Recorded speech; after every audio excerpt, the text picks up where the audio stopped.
Halo. Kali ini Pak Guru akan membagikan contoh soal asesmen kompetensi guru atau AKG bidang kompetensi bahasa Indonesia jenjang Madrasah Tsanawiyah tahun 2024. Semoga contoh soal AKG ini dapat menambah pengetahuan sebelum mengikuti AKG. Soal nomor 1. Seorang guru menggunakan pendekatan pembelajaran bahasa tertentu dengan anggapan bahwa pemerolehan bahasa itu terjadi melalui pengkondisian atau pembiasaan. Anggapan guru itu didasari oleh paham aliran linguistik yang lazim disebut teori. A. Nativisme. B. Behaviorisme. C. Interaksionisme. D. Kognitivisme. E. Naturalisme. Jawaban soal nomor 1 adalah B. Behaviorisme. Pembahasan. Aliran behaviorisme adalah aliran yang beranggapan bahwa belajar merupakan hasil faktor eksternal yang dikenakan kepada suatu organisme. Menurut Skinner, perilaku kebahasaan sama dengan perilaku yang lain, yaitu dikontrol oleh konsekuensinya. Dengan demikian, pemerolehan bahasa juga dikondisikan, dibiasakan, dan dikontrol. Soal nomor 2. Berikut ini adalah kalimat yang berpola SPPL. A. Jabatan itu membutuhkan kompetensi kepemimpinan tinggi. B. Semua pihak menghendaki jabatan itu.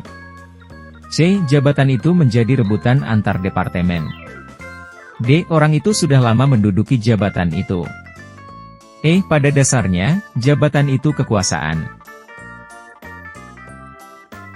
Jawaban soal nomor 2 adalah C. Jabatan itu menjadi rebutan antar departemen. Pembahasan. Kalimat tersebut berpola SPPL dengan rincian sebagai berikut. Jabatan itu, subjek. Menjadi rebutan, predikat. Antar departemen, pelengkap. Untuk membedakan antara objek dengan pelengkap, berikut adalah ciri-ciri objek. 1. Letaknya selalu setelah langsung predikatnya. 2. Objek biasanya berupa nomina atau frasa nominal. 3. Selain satuan berupa nomina dan frasa nominal, konstituen objek dapat pula berupa klausa. 4. Dapat diganti dengan pronominalnya. Objek pada kalimat aktif transitif akan menjadi subjek jika kalimat itu dipasifkan. Soal nomor 3. Afiks atau imbuhan yang digunakan dalam kata berikut ini memiliki makna gramatikal lebih dari satu. A. Beristeri. B. Merumput. C. Pembohong. D. Meteran. E. Jauhi. Jawaban soal nomor 3 adalah jawaban C. Pembohong. Pembahasan. Dalam KBBI gramatikal diartikan sesuai dengan tata bahasa.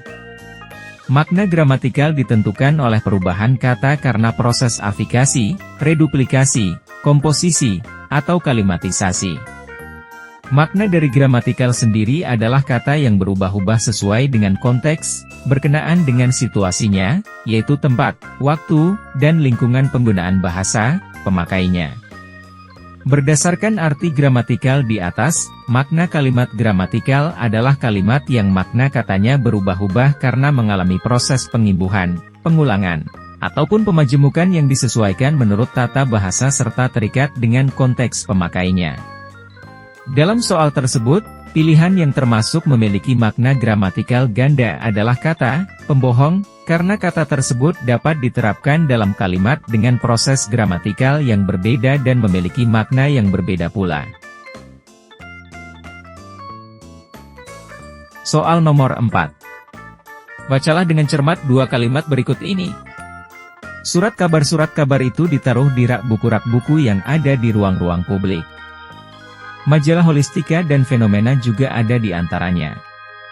Kesalahan penulisan kata terjadi pada kata A. Surat kabar dan rak buku. B. Surat kabar dan ruang-ruang publik. C. Rak buku dan ruang-ruang publik. D. Ruang-ruang publik dan holistika. E. Holistika dan fenomena. Jawaban soal nomor 4 adalah jawaban A, surat kabar dan rak buku. Pembahasan. Sesuai pedoman ejaan umum ejaan bahasa Indonesia, bentuk ulang gabungan kata ditulis dengan mengulang unsur pertama dari gabungan kata tersebut. Contoh. 1. Surat kabar, surat-surat kabar. 2. Kapal barang, kapal-kapal barang. 3. Rak buku, rak-rak buku. Dengan demikian, penulisan bentuk ulang gabungan kata, surat kabar, dan rak buku adalah salah. Soal nomor 5. Di dalam kalimat berikut ini terdapat ketidaktepatan penggunaan kata. A. Setelah melakukan pengujian hasil, tim akan menjaga stabilitas tegangan dan sistem kontrol alat. B. Setelah melakukan pengujian hasil, tim akan menjaga stabilitas terhadap tegangan dan sistem kontrol alat. C. Setelah pengujian hasil dilakukan, tim akan melakukan stabilisasi tegangan dan sistem kontrol alat.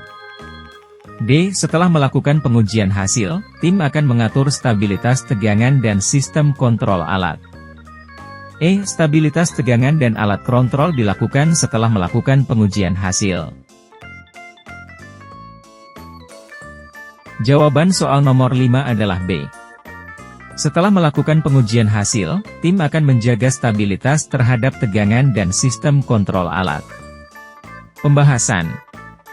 Hadirnya kata terhadap di dalam kalimat tersebut karena kata terhadap merupakan kata depan untuk menandai arah kepada lawan, sehingga penggunaan kata tersebut di dalam kalimat tersebut tidak tepat. Soal nomor 6. Bacalah dengan cermat teks prosedur berikut ini. Untuk mengganti aki lama dengan aki baru, langkah pertama yang harus Anda lakukan adalah melepas aki dengan benar. Agar terhindari dari korsleting, lepaskan kabel, baut dan klem pada kutub negatifnya terlebih dahulu, baru kemudian dilanjutkan pada kutub positifnya. Setelah semua kabel dan klem terlepas, angkat aki tersebut secara tegak lurus agar cairan dalam aki tidak tumpah. Yang menjadi tujuan teks prosedur di atas adalah A. Agar cairan dalam aki tidak tumpah. B. Agar terhindar dari korsleting. C. Mengganti aki lama dengan aki baru. D. Melepas aki dari dudukan dengan benar. E. Melepas semua kabel dan klem pada aki. Jawaban soal nomor 6 adalah C. Mengganti aki lama dengan aki baru. Pembahasan. Bagian tujuan dari teks prosedur berisi tujuan dibuatnya teks prosedur atau hasil akhir yang akan diperoleh. Biasanya informasi tersebut juga tergambar dalam judul. Soal nomor 7. Bacalah dengan cermat paragraf berikut ini. Tempe adalah makanan tradisional yang sangat bergizi. Tempe bisa dibuat dari kedelai. Kedelai yang dipakai untuk membuat tempe bisa kedelai hitam atau putih. Untuk membuat tempe, kedelai direbus, dikupas kulit arinya, ditiriskan, diberi ragi, dan dibungkus. Melalui analisis, dapat disimpulkan bahwa paragraf tersebut A. Koheren, B. Kohesif, C. Koheren tetapi tidak kohesif, D. Kohesif dan koheren, E. Kohesif tetapi tidak koheren. Jawaban soal nomor 7 adalah E. Kohesif tetapi tidak koheren. Pembahasan. Syarat paragraf yang baik adalah memiliki kesatuan dan kepaduan makna. Kohesif itu bermakna berpadu, melekat satu dengan yang lain. Koheren itu bermakna berhubungan, bersangkut paut, runtut. Paragraf tersebut sudah memenuhi kaidah kepaduan atau kohesif karena informasi yang disampaikan berkaitan dengan tempe. Akan tetapi, paragraf tersebut belum memenuhi kaidah koherensi karena keruntutan informasinya belum tercapai. Hal tersebut tampak dari informasi yang terkandung dalam kalimat demi kalimat. Soal nomor 8. Bacalah dengan cermat teks deskripsi berikut ini. Rumah Dani terletak di depan rumahku. Di halaman rumahnya terdapat pohon mangga besar yang membuat suasana terasa teduh dan segar. Bunga-bunga indah menghiasi bagian depan rumahnya dan terasa harmonis dengan dinding rumah berwarna putih dengan pintu dan jendela berwarna hijau. Lantai keramik berwarna putih bersih di teras rumahnya membuat keharmonisan itu menjadi sempurna. Jika ditinjau berdasarkan isinya, teks tersebut termasuk teks deskriptif. A. Objektif. B. Spasial. C. Temporal. D. Subjektif. E. Identifikasional. Jawaban soal nomor 8 adalah E. Identifikasional. Pembahasan. Teks deskriptif objektif adalah teks yang penggambaran objeknya apa adanya menurut keadaan objek yang sebenarnya tanpa penambahan opini dari penulis. Teks deskriptif spasial adalah teks deskriptif yang penggambaran objeknya hanya berupa tempat, benda, ruang, dan lainnya. Teks deskripsi temporal adalah teks deskripsi yang menggambarkan keadaan objek dalam waktu tertentu. Teks subjektif objektif adalah teks deskriptif yang penggambaran objeknya menurut kesan yang dimiliki oleh penulis teks. Teks deskripsi identifikasional adalah teks deskripsi yang menggambarkan objek secara identifikatif, yaitu menggambarkan keberadaan objek tersebut dalam hubungannya, posisinya dengan objek lain. Soal nomor 9. Bacalah dengan cermat teks berikut ini. Menurut bijinya, tumbuhan diklasifikasikan menjadi dua macam, yakni tumbuhan monokotil dan tumbuhan dikotil. Tumbuhan monokotil merupakan tumbuhan yang mempunyai biji berkeping satu. Tumbuhan jenis ini mempunyai ciri-ciri sebagai berikut. 1. Akar serabut dan menyebar ke semua arah. 2. Batangnya tidak berkaya. 3. Bercabang dan mempunyai ruas-ruas. 4. Daunnya memanjang dan tulang daun yang memanjang. Dan 5. Tumbuhan yang masuk dalam kelas ini adalah seperti pohon pisang, tebu, rumput, dan lain sebagiannya. Teks deskripsi klasifikasi di atas memiliki kesalahan yang terdapat pada kalimat A. Pertama, B. Kedua, C. Ketiga, D. Keempat, E. Kelima. Jawaban soal nomor 9 adalah D. Keempat. Pembahasan. Kalimat klasifikasi memiliki ciri-ciri sebagai berikut. 1. Adanya kata-kata tertentu di dalamnya, misalnya kata-kata, antara lain, digolongkan, terdiri atas, DLL. 2. Bersifat informatif, artinya kalimat berisi informasi-informasi yang bersumber dari fakta yang dapat dipercaya, dapat dipertanggungjawabkan. 3. Berisi penggolongan suatu hal, artinya kalimat tersebut merupakan suatu kalimat yang berisi penggolongan suatu hal menjadi kategori-kategori tertentu. Penggolongan bisa berdasarkan karakteristik, ciri, atau indikator lain yang terkandung dalam objek atau kata yang hendak diklasifikasikan oleh kalimat tersebut. Kalimat kelima bukan merupakan ciri dari tumbuhan monokotil, namun merupakan contoh tumbuhan monokotil. Soal nomor 10. Bacalah dengan cermat penggalan teks ulasan berikut ini.